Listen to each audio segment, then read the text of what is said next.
247 मोहोळ राखीव विधानसभा मतदारसंघातील सावळेश्वर या गावामध्ये प्रभू श्रीराम नवमीचा औचित्य साधून तालुक्याचे आमदार राजाभाऊ खरे यांचा भव्य नागरी सत्कार संपन्न झाला।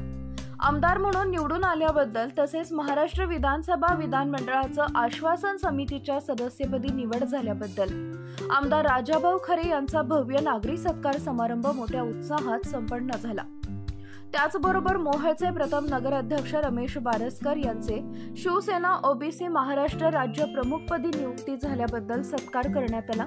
यावेळेस गावातील नागरिकांनी देखील आपल्या समस्या मांडल्या। या कार्यक्रमाच्या अध्यक्षस्थानी राष्ट्रवादीचे प्रदेश प्रवक्ते उमेश पाटील होते।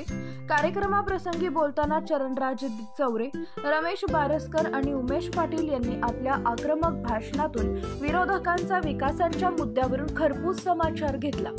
यावेळेस संपूर्ण तालुक्यातून आलेल्या मान्यवरांसह नागरिकांनी मोठी गर्दी केली होती।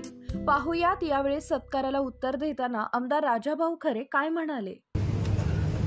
आपला अजेंडा एकच होता की हा मोहोळ तालुका दादागिरी, झुंडशाही, तानाशाही आणि दंडेशाहीच्या विरोधामध्ये